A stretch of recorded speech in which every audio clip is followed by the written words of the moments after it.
वेदांत सिद्ध परमेष्ठी भगवान की, वर्तमान जिन शासन नायक श्री वर्धमान महावीर भगवान की, परम पूज्य आचार्य भगवान श्री समंत भद्र स्वामी मुनि महाराज की, परम पूज्य सिद्धांत चक्रवर्ती आचार्य गुरुदेव श्री विद्यानंद जी मुनि महाराज की, विश्व कल्याणकारक अहिंसा प्रदान श्रीमद विश्व धर्म की, जैनम जयतु शासनम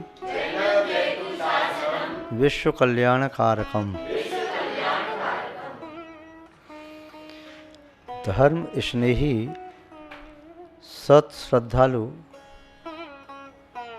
यहाँ पर उपस्थित आप सभी भव्यवर पुंडरीक पुण्यात्मा महानुभाव, आचार्य भगवान समंत भद्र स्वामी की एक अनुपम कृति रत्न करंडक श्रावकाचार, श्रावकों की आचार संहिता की दिव्य रत्नों का समूह, एक एक कार्य का अंतरंग में चिन्मय प्रकाश को उत्पन्न करने में समर्थ, जिसे देख रहे हैं। प्रारंभ में मंगलाचरण के उपरांत धर्म की व्याख्या, सम्यक्त्व का स्वरूप, सम्यक्त्व के मूलभूत 3 तत्वों का स्वरूप, उसके उपरांत सम्यक्त्व के अंगों की चर्चा कर रहे थे। विगत दिवस वात्सल्य अंग के संबंध में देखा, सम्यक्त्व का 8वां अंग वात्सल्य अंग, जिसमें बिना स्वार्थ के गुणों के प्रति दृष्टि रखते हुए साधर्मी के प्रति हित की भावना के अनुसार, हित की भावना की मुख्यता से जो प्रीति होती है वह वात्सल्य भाव, जिसमें कोई छल कपट नहीं, स्वार्थ नहीं। ये वात्सल्य जहाँ पर होता है उसके उपरांत ही व्यक्ति प्रभावना करने में समर्थ होता है। आज सम्यक्त्व के 8म अंग जिन शासन प्रभावना या धर्म प्रभावना, इस संबंध में चर्चा करें। ये अंग भी अपने आप में अत्यंत महत्वपूर्ण है। जैसे वात्सल्य अंग महत्वपूर्ण था, वात्सल्य अंग समग्र दर्शन का एक अंग है। वात्सल्य भावना षोडशकर्ण भावना भी एक भावना भी है। वात्सल्य एक गुण भी है समग्र दृष्टि का। इस प्रकार वात्सल्य अत्यंत महत्वपूर्ण है धर्मात्मा के लिए। जैसे मनुष्य के शरीर में हृदय का महत्व होता है, वैसे ही धर्म के क्षेत्र में वात्सल्य का महत्व होता है। जिन शासन की प्रभावना भी उसी तरह से महत्वपूर्ण है।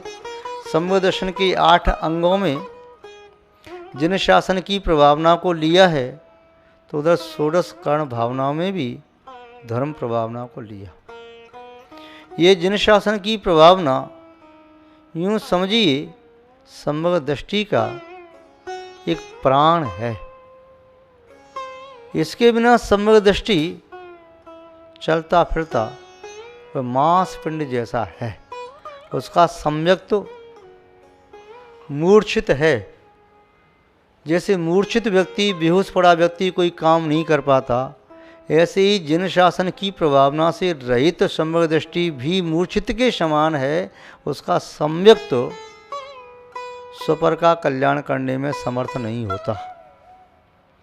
प्रभावना शब्द का अर्थ है प्रकृष्ट भावना। कैसी भावना? जिसमें स्व और पर के हित की भावना हो।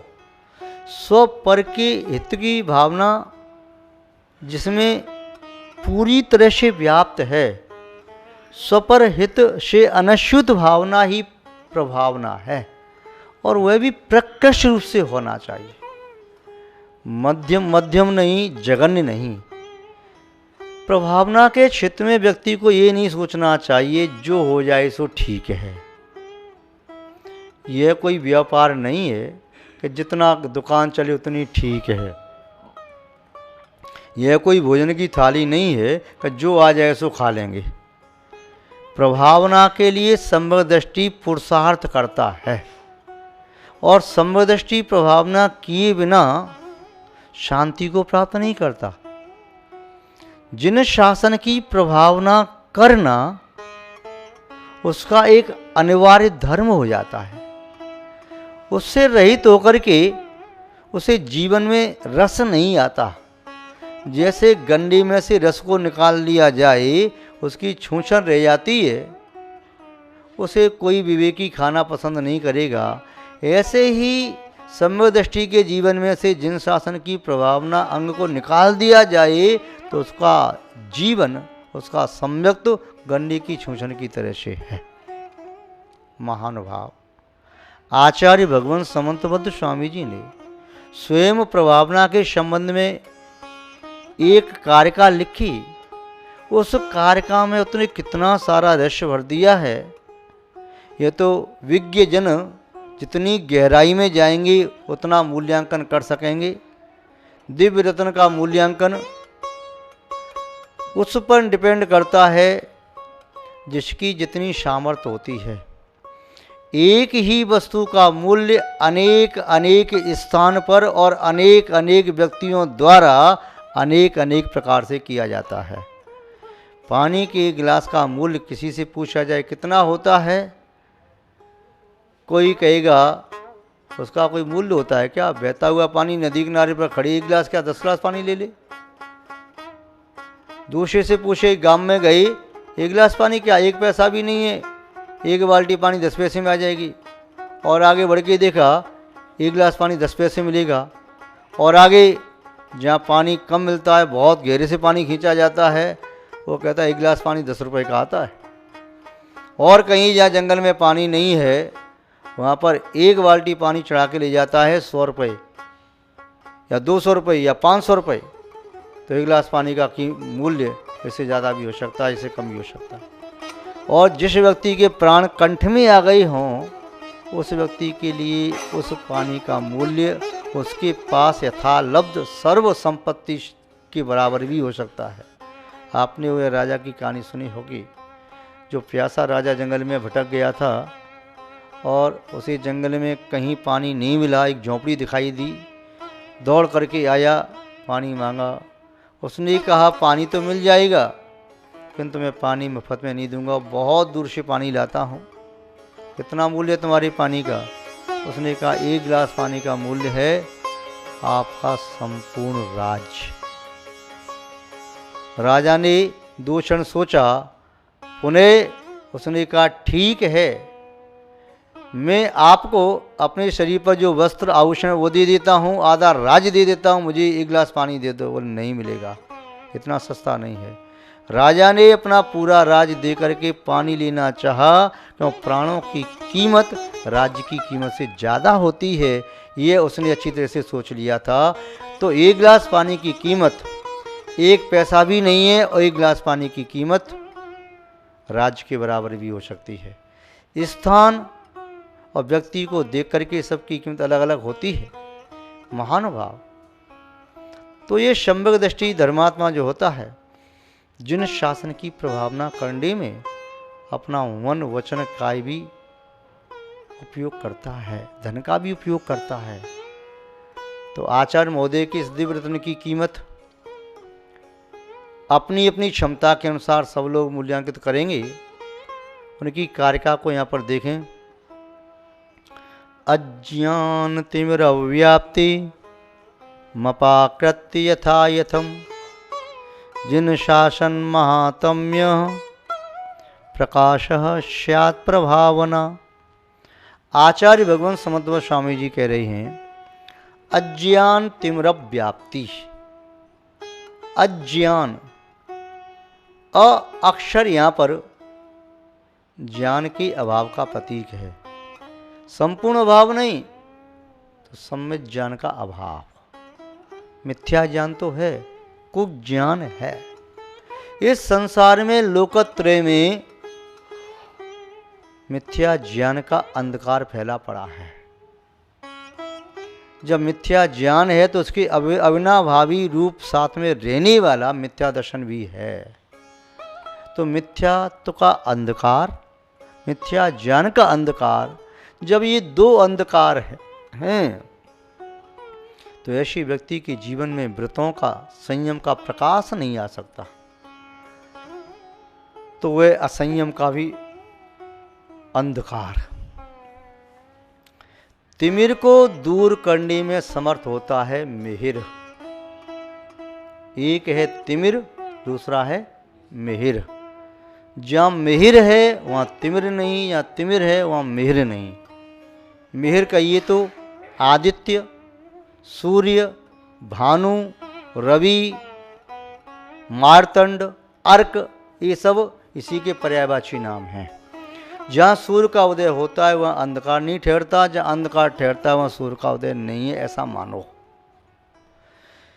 केवल ज्ञान को सूर्य की उपमा दी है, तो जहाँ पर केवली विराजमान होते हैं, केवली के समीप जो पहुँच जाता है अष्टम भूमि पर 12 सभाओं में, उसके चित्त में मिथ्यात्व का और मिथ्या ज्ञान का अंधकार ठहर नहीं पाता।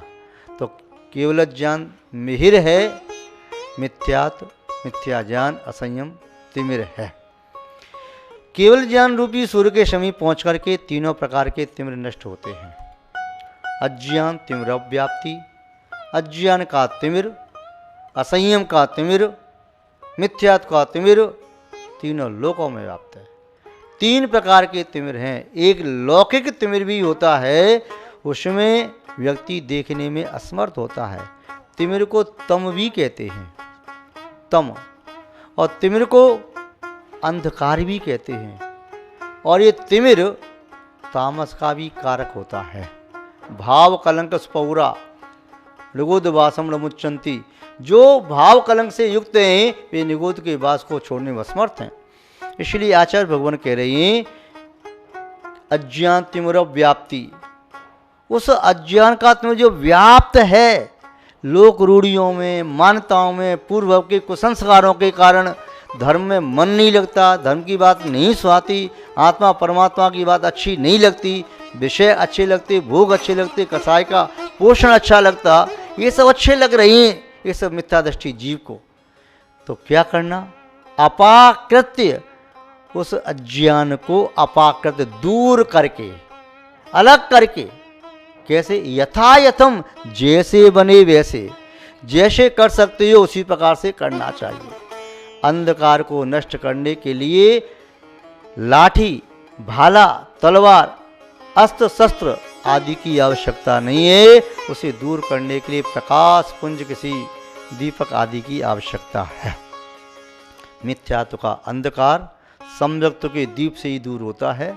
अज्ञान का अंधकार ज्ञान के दीप से दूर होता है। असंयम का अंधकार संयम के माध्यम से दूर होता है। इसे दूर करने के लिए अस्त्र शस्त्र पर्याप्त नहीं है, और पर्याप्त तो क्या, किंचित भी समर्थ नहीं है। फिर कैसे दूर करें? आस्था, आस्था और शास्ता, 2 चीज हो तो अंधकार भाग जाएगा। समीचीन आस्था हो तो मिथ्यात्व का अंधकार भाग जाएगा, और शास्ता केवली जैसा उपदेशक मिल जाए तो अज्ञान और असंयम का अंधकार भी भाग जाएगा। शास्त्रा के साथ आस्था जुड़ जाए, शास्त्रा के कई वचन शास्त्रों पर आस्था जुड़ जाए, और शास्त्रा के मार्ग पर चलने वाले निगंत गुरुओं से आस्था जुड़ जाए, तो मिथ्यात्व और अज्ञान असंयम का अंधकार भाग जाए। तो मपाकृत्य यथायथम, अपाकृत्य यथायथम, जैसे तुम्हारी शक्ति हो उस शक्ति के अनुसार उसे दूर करना है। फिर क्या करना है? जिन शासन महात्म्य।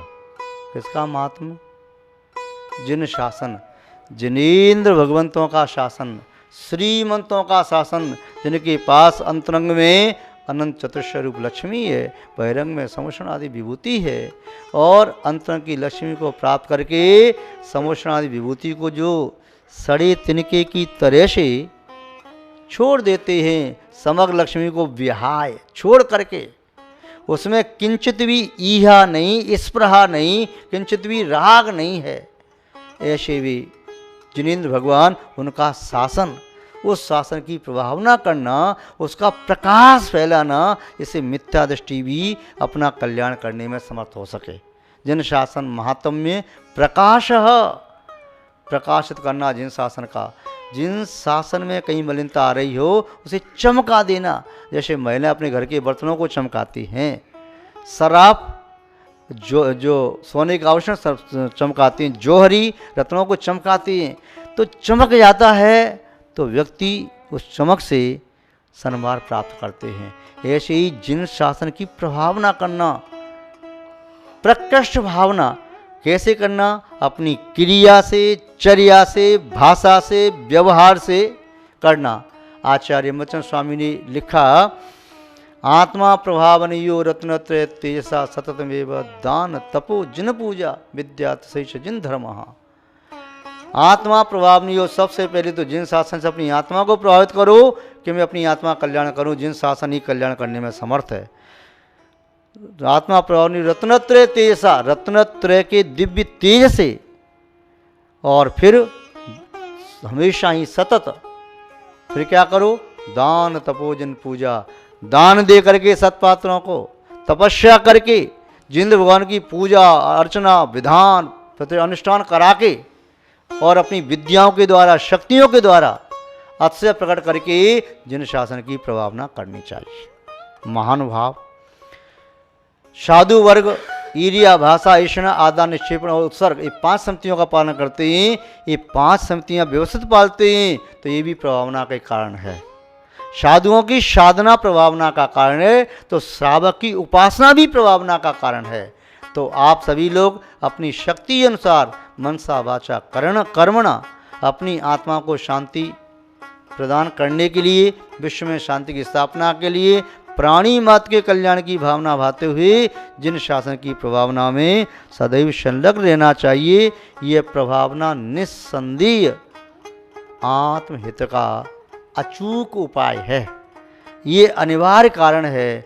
और हम भावना भाते हैं कि आप सब जिन शासन की प्रभावना करते हुए एक दिन जिन बने, जिनत्व को प्राप्त करें और सिद्धत्व को प्राप्त करें। इन्हीं सद्भावनाओं के साथ शब्द श्रृंखला को विराम देते हैं।